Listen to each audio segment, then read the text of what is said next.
Hi guys, welcome back. And this time around, I'm bringing you a two-part review.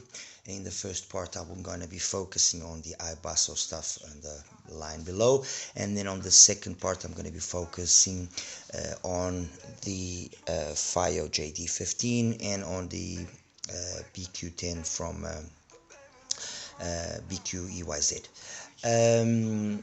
Okay, what do I have here? Well, we all know IBASSO is a brand that's better known for its DAPs, its dongle DAC amps. So it's basically its sources, its power amplifiers, single or just pure power amplifiers, or then combined with DACs and so on and so forth. That's IBASSO's main thing, especially the DAPs. There's some pretty good ones. I mean, really good ones out there. I don't unfortunately own one, but I've had the opportunity to try them out, and yes, I have to say that they are pretty special. Whether or not the price is worth it or not, look, it's always the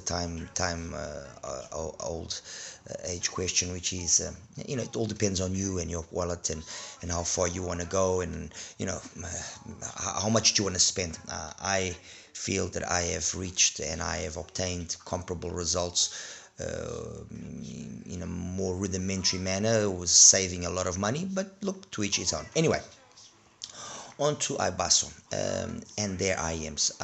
I've unfortunately not had the opportunity to try out a lot of IBASSO stuff, but I've over the years bought a few things, and recently I've bought more than what has been the case in the past. I've got here some of the older models, which kind of were, I'm not going to say staples, but kind of made a name for themselves. The IT00, which was a cheaper way or a budget way of obtaining their better model, which was the IT01 and IT01S, which is one of here. And then more recently, towards the end of last year of 2024, they released here the IBASSO Gelato Jr. Now recently they released the Klee, and also last year they released the 3T-154, which has, in the fact that it uses a 50.4mm driver, its main call to fame, let's put it that way. It's a huge IEM. And with that, of course, comes all the things associated with being a big IEM, let's put it that way, positive and negative. Anyway, concerning the Gelato, I've done a review on the Gelato, and the Gelato has a sound which is more, well, IBASSO has got let's say a house sound, but with the three newer models, and I'm going to consider the Gelato, the Klee, and the 154, the three new models, they've offered us three different tuning styles, focusing, I assume, on three different people or groups of people with different tastes. With regards to the Gelato Jr, it's a beautiful metal shell, costs around $30. It has the peculiarity, if you look carefully in the nozzle, the front nozzle. Let's see if I could focus there. You see the front nozzle, that red there, right, and then on the left unit it's in blue, see there? Okay, it has the peculiarity that this uses a system already used by the R2E3 Mermaid, which was an IEM, which I've got here actually, and also by the Zuleniao Z4. If you look at here, the Mermaid, let's show you where is the vent. There we go. Okay, and what this larger than usual vent, and we've seen it as well in another IEM, which I actually don't have here, which is the original Titan. What this does, and the reality is this: very little has been invented. All the tricks have been used already in IEMs. But anyway, I'm not going to go down that road. The thing is, some use it properly, some don't use it properly. But in the case of the IBASSO, they used it properly. And what this does is it recirculates some of the air that should it be only escaping from this vent, it recirculates some of this air into the back section of the driver.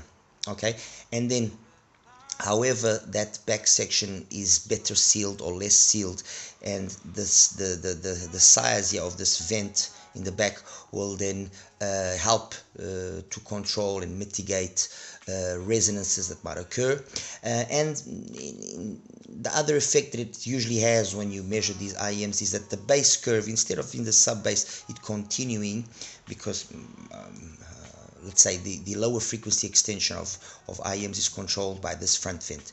When it's the normal that we usually see, by venting more or less, you basically control how much that rise into the below 50 hertz occurs. And in this case, because it's recirculating some of the air, what it does is it, let's say, peaks at 50 and then drops off, giving, you could say, some control on the sub frequencies, which usually only bring is excursion and not really much in terms of sound.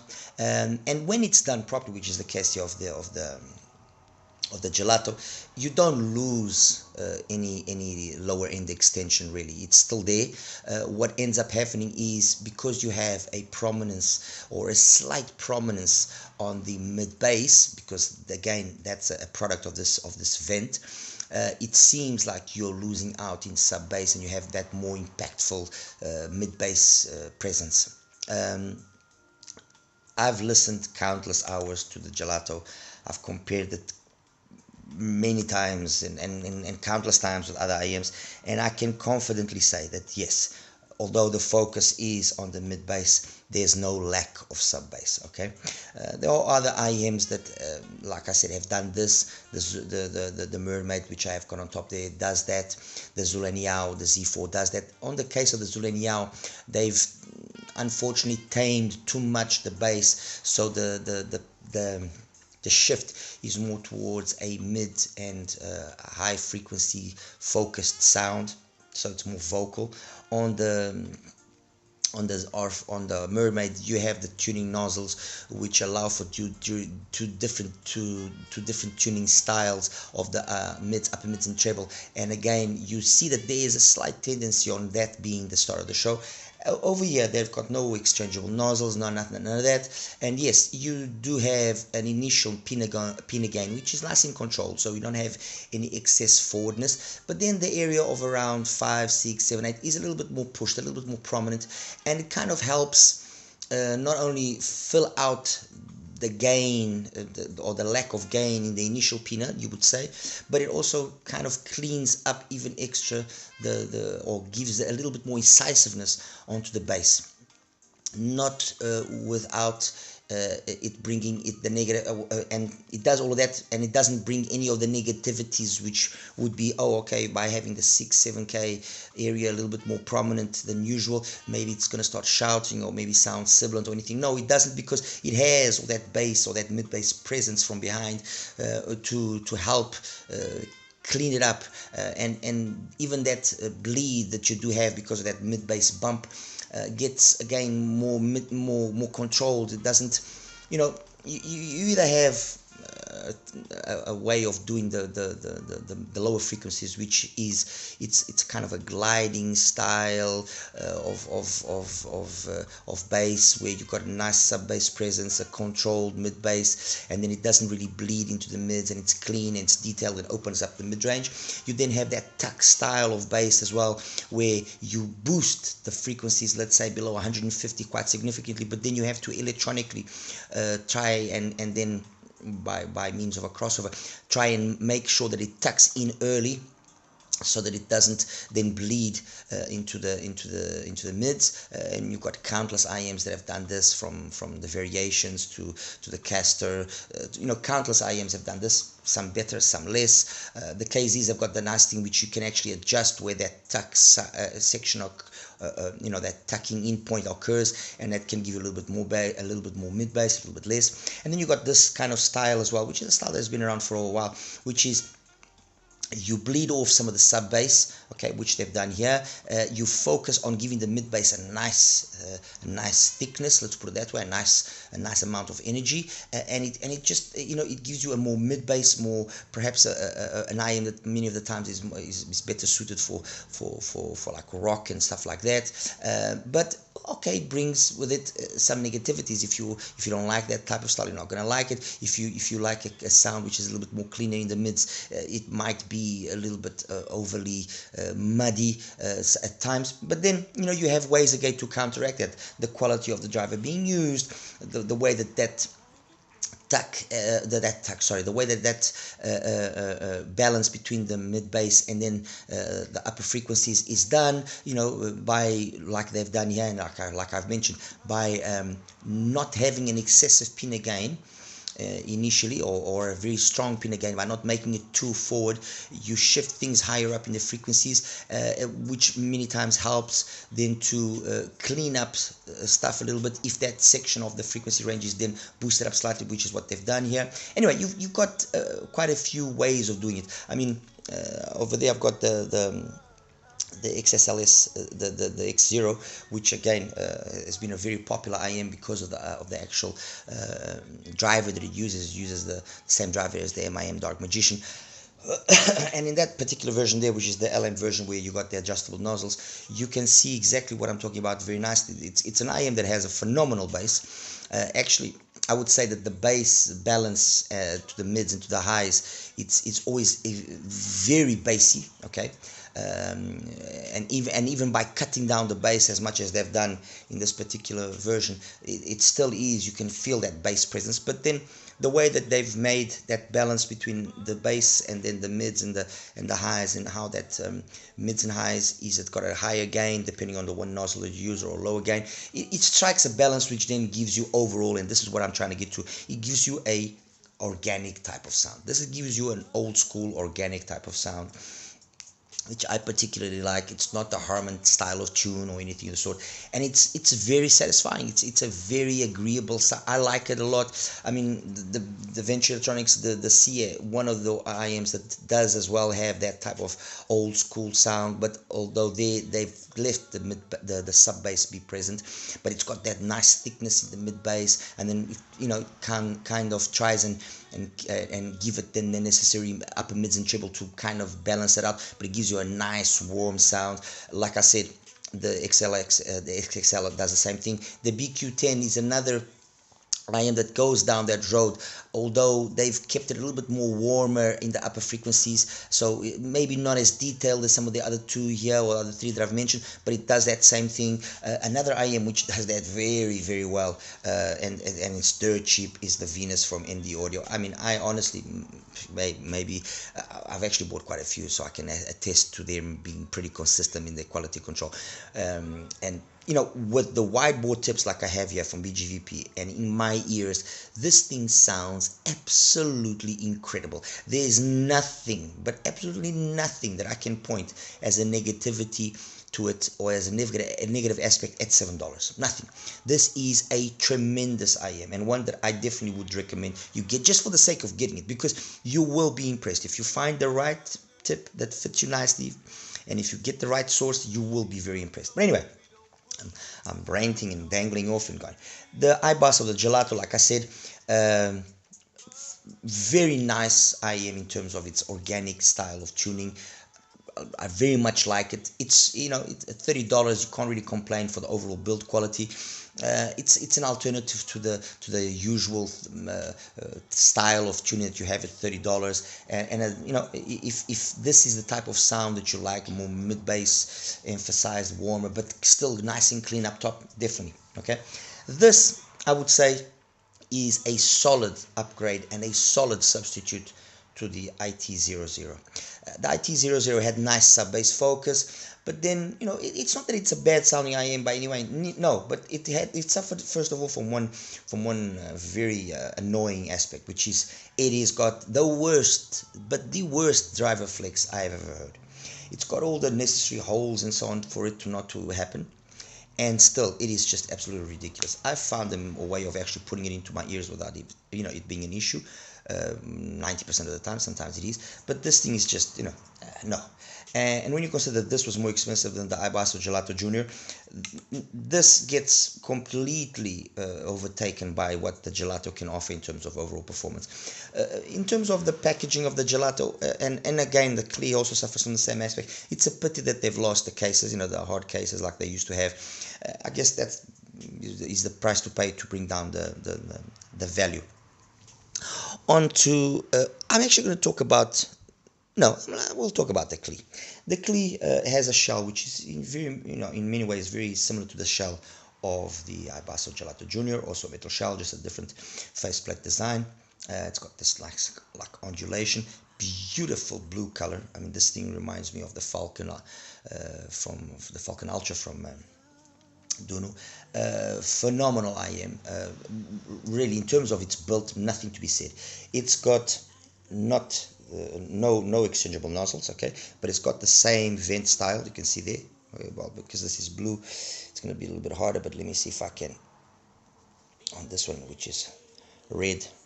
There we go. Okay, it's got the same venting style being used here, and you know, but the usage of a different driver, and again the attempt to offer a different product, they've gone down a different road. So this has got a tuning which look, this particular set craft very different to what IBASSO has on the back of its box. It gives me a tuning which reminds me a lot of the tuning, for example, of the Soundrhyme SP01. It gives me a tuning which is more harmonish. Is not exactly the ideal, but it gives me a tuning of around along those lines. It gives me a tuning along the lines of the Blonde 03, the 2, the new Blonde, but more polished, more detailed. It's so, again, yes, it's going down that road of the organic type of sound, and it does it very well. But you can see that there's more attention in the way that overall it's been tuned. A cleaner bass, a much more precise bass, more dynamic than on the Gelato. I mean, it's not like it's a dramatic difference, no, but it's cleaner, and a lot of it is down to the way that it's been tuned, and then the matching between, you know, the bass and then the mids, the upper mids, and the treble. Really well done, really well done. Clean, detailed. Male and female vocals are tremendous. Nice extension past 10K.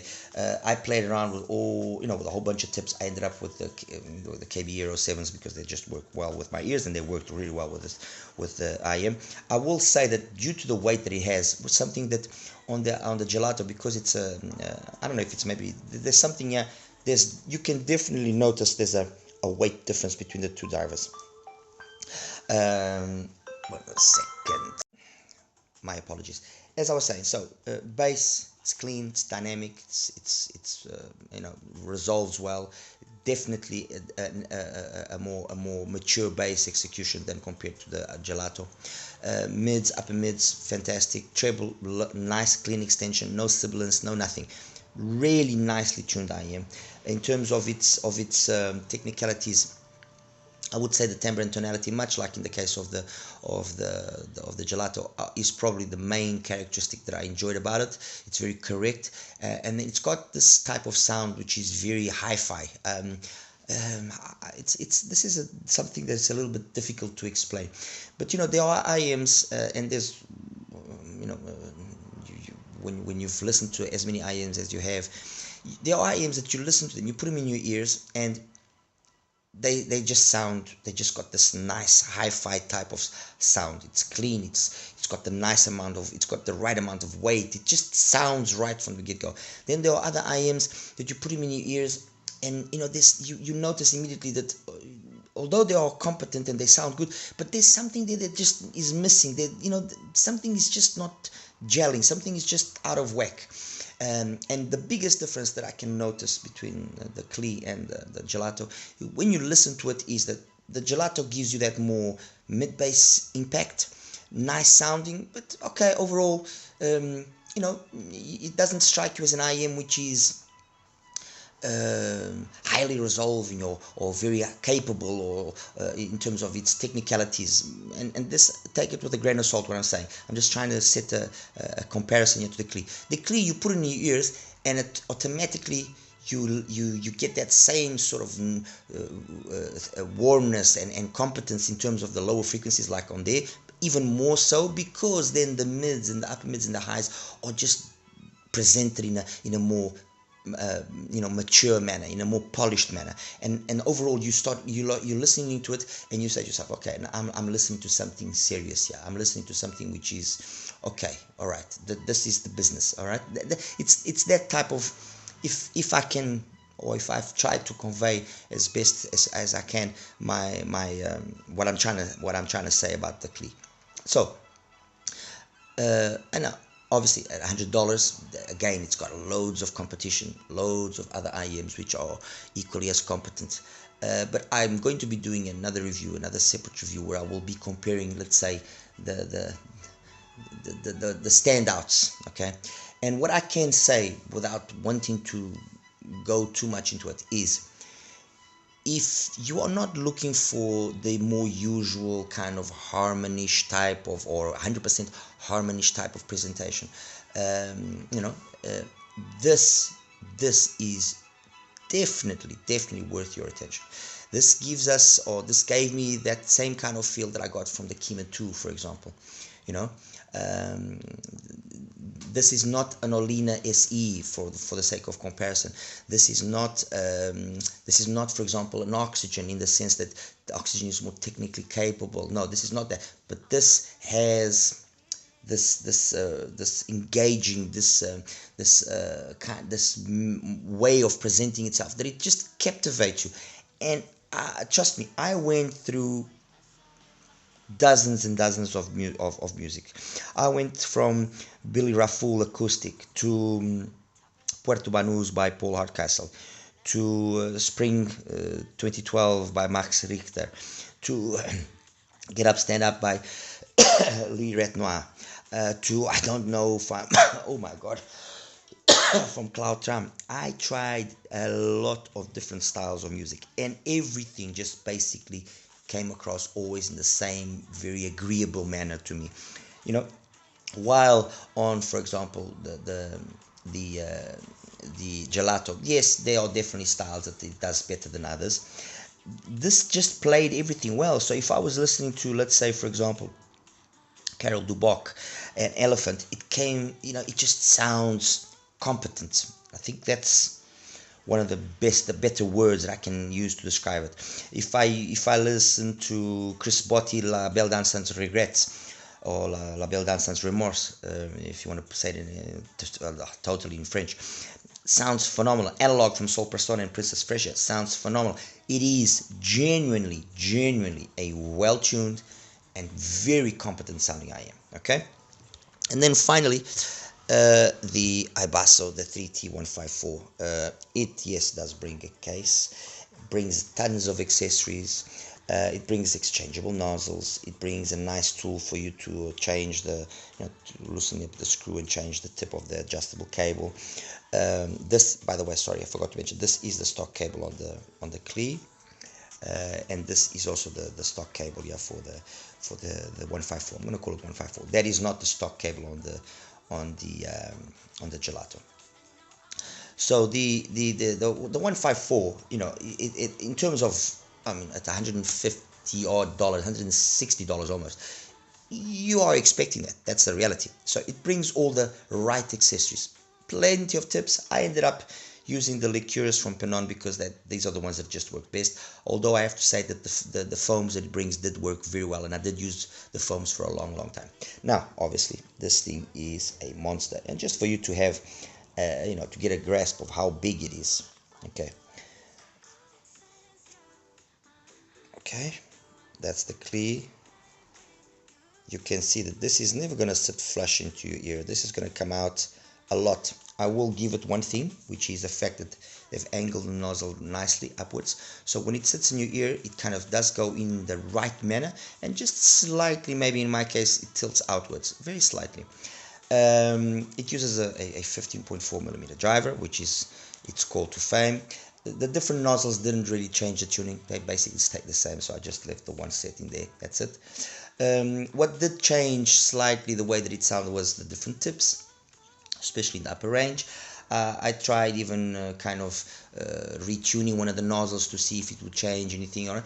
And no, the way that it sounds best, to be honest, is the way that it is.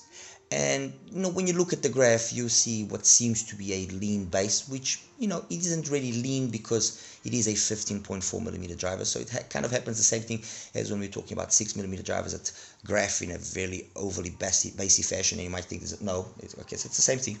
So the bass compared to then the mids, upper mids, and treble seems to be lean. But then when you listen to it, everything actually falls in place nicely.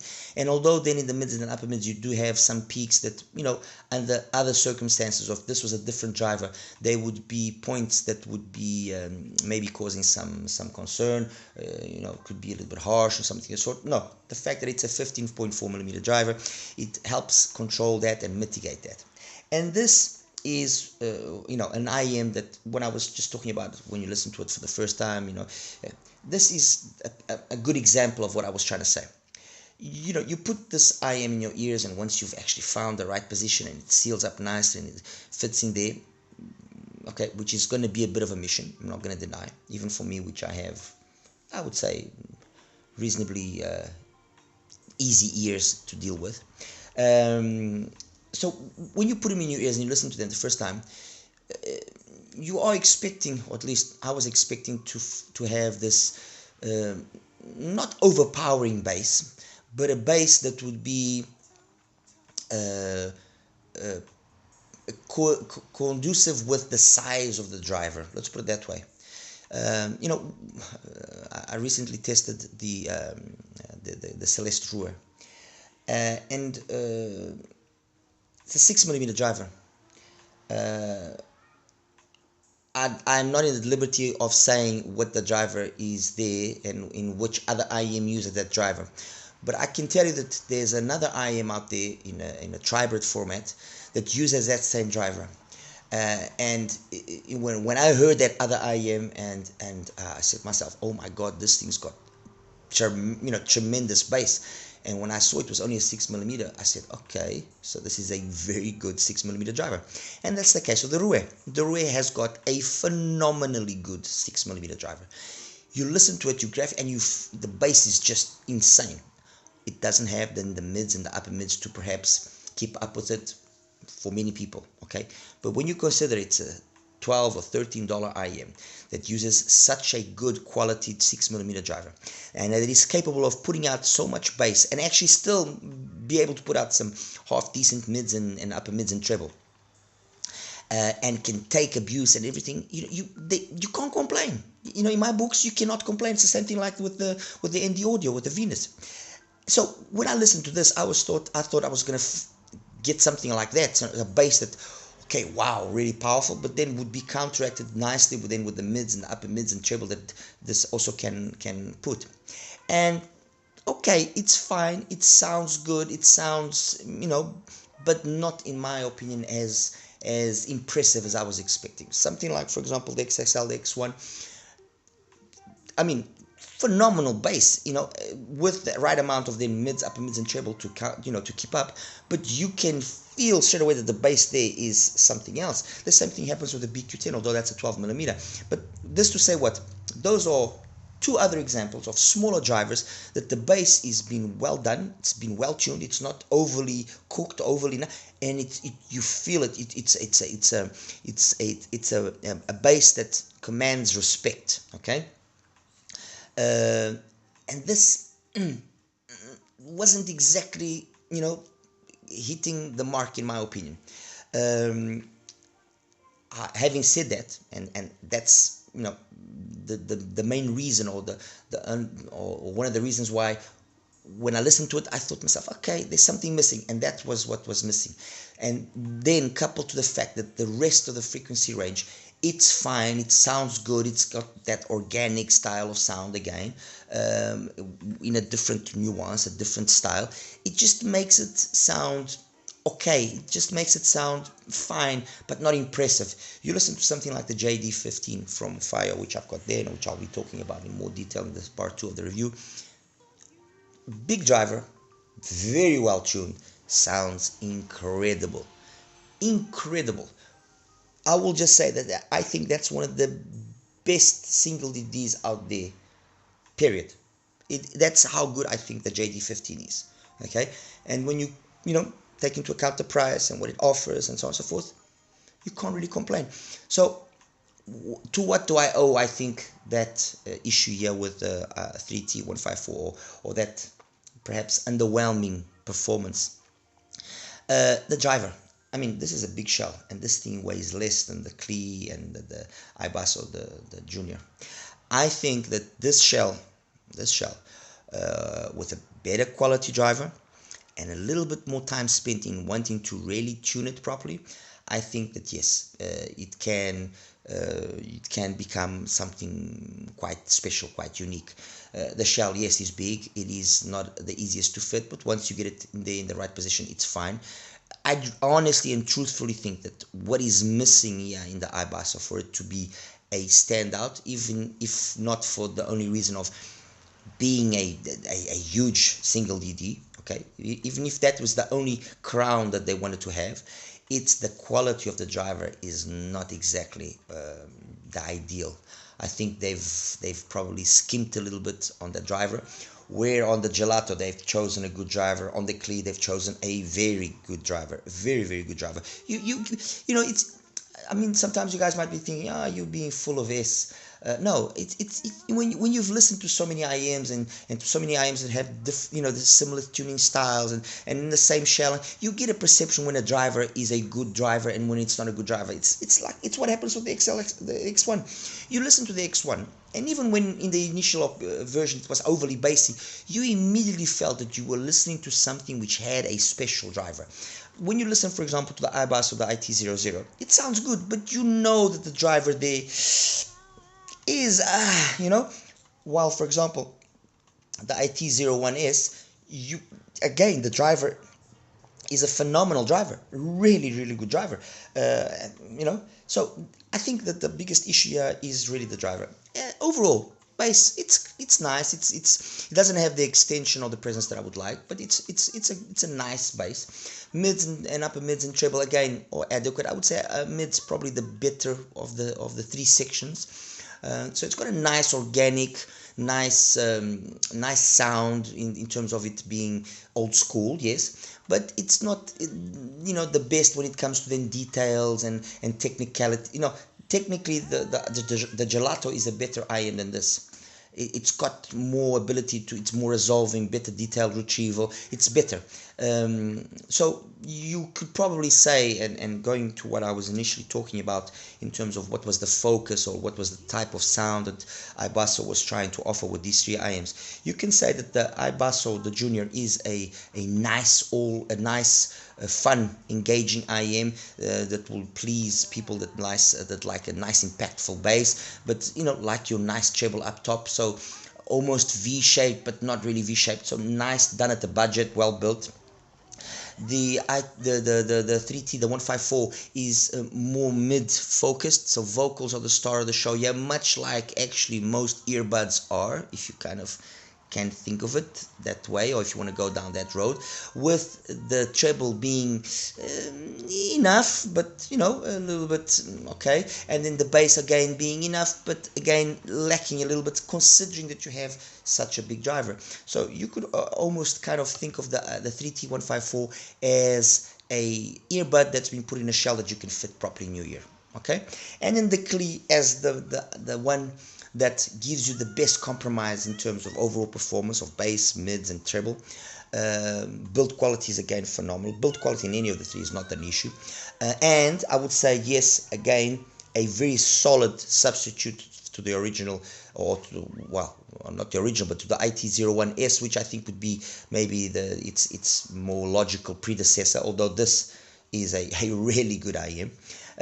So the Klee is that kind of jack of all trades, but a very competent jack of all trades. So that's it. That's my take. I mean, I don't want to sound like I'm being mean here to the 154, because I was really expecting some good things for it, and I've had this IM for many months, and for me to do only the review now, it's because I thought it's about time I do it, and that's it, guys. All right, I'll show you now the graphs, and then we'll wrap it up. Take care. Hi guys, welcome now to the graphs for part 1 for the IBASSO, let's say, comparison. And this first graph here that you see is the graph for the IBASSO IT00. As you can see, it's not an offensive graph. but the way the bass has been done is just perhaps not the best or the most ideal. It makes for a reasonably fun sounding IEM. We're talking about a bass gain of around 11 dBs. Yes, this doesn't shout. This part you have 2, 3, 4 doesn't shout, but you then notice that there's just some lack of atmosphere, I would say, is probably the best word, and it's, I guess, attributed to the thickness that we have overall here. I mean, when I take that point, I usually like comparing the 100 Hertz. It's not offensive, but there's just too much energy here and too little energy here. And again, the fact that it's a graphene driver doesn't help. Anyway, that's the IT00. This is the IT001S, which is a better execution of the IT00, although you still have this thickish mid bass, and this is with the nozzle that I prefer. With the other nozzle, it accentuates more this 5K area, and I don't like it. So although yes, we still have this thickness here in the mid bass, there's extension, and you notice there's a lot more extension, and the 01S is way more detailed. Okay, it's a noticeable difference. Fetching now the Gelato, and I mean, I've shown the Gelato countless times, but obviously we have to show it here. Where is it? There we go, number 6, Gelato. The Gelato, no, sorry, not this one, my apologies, not this one, my apologies, this one, yeah. The Gelato, again, that mid-bass focus with that drop off into the sub-bass, and although we have the little bit peakiness here and so on and so forth, overall, the sound that the Gelato gives is it's a fun sound. It's an agreeable sound, and when you compare it, for example, with the IT00, it's a better overall IEM, because I mean, let's be honest, down here we don't have much information, so it's not here that we're going to be benefiting. So this here, but the fact that you got just a little extra amount of energy here, the driver being used as well, does help out in giving that more noticeable upper mid and treble presence area. The Gelato is just a better IEM. It just sounds better. End of story. I mean, it's as simple as that. The 3T-154, the 15.4mm driver, this first graph is using a green tip, the large size from a BGVP, the 08s. Okay, this one now is using the Panon green tip, gives it a little bit extra energy there, but I mean, you don't really notice it when you're hearing it. And this one now in black is using either the foams or the liqueur. They're actually graphed exactly the same, be it the foam or the liqueurs. The foam a little bit less here and a little bit less there, but it's the same thing. Be it the foam or the liqueur, this is how it graphed. And again, you know, you look at it and you think, oh, okay, it's got this peak at 2, this peak at 5. You know, the bass is going to be a little bit, but when you hear it, it's agreeable. It's a nice sound. You know, it's not that it's bad or anything. It's just for what it is, a 15.4mm driver, I was expecting a little bit more. So that's the liqueur tip on the 154. Where is here the number 7? Yeah, this is the IBASSO, the Junior. Okay, and I just feel that the Junior is a better driver overall. It's a better IEM. It just sounds overall more satisfying. Yes, the 154 very mid focused, very vocal focused, but now come on, with a 15.4mm driver and doesn't show here. Forget the graph, doesn't show in terms of presence. And then finally the Klee, which is this one here, using the 07. And the Klee, let me take away the 154. The Klee is a better tuned, let's put it that way, Gelato in terms of the bass. They've dropped the mid bass a little bit slightly. The driver as well is, at least audibly, it seems to be a better tuned, a better quality driver. And over here, it's okay. I could have aligned better the IBASSO, there to the 8, but the IBASSO does peak at 3, okay, while the Klee does, the Gelato does peak at 3K, while the Klee does peak a little bit early. It peaks about 2.5. So there is this difference. The difference that exists is here. I could have aligned it a little bit better there, and that would have changed as well, the alignment there a little bit better, but they don't align, trust me, they don't. And when you listen to it, you then notice that the sound overall on the Klee is just that little extra more polished, that little extra more detailed. Like I said, I don't believe it's the same driver. The difference, the audible difference that there is, it doesn't tell me this, but I could be wrong. It could possibly be the same driver, although I don't really think it's the same driver.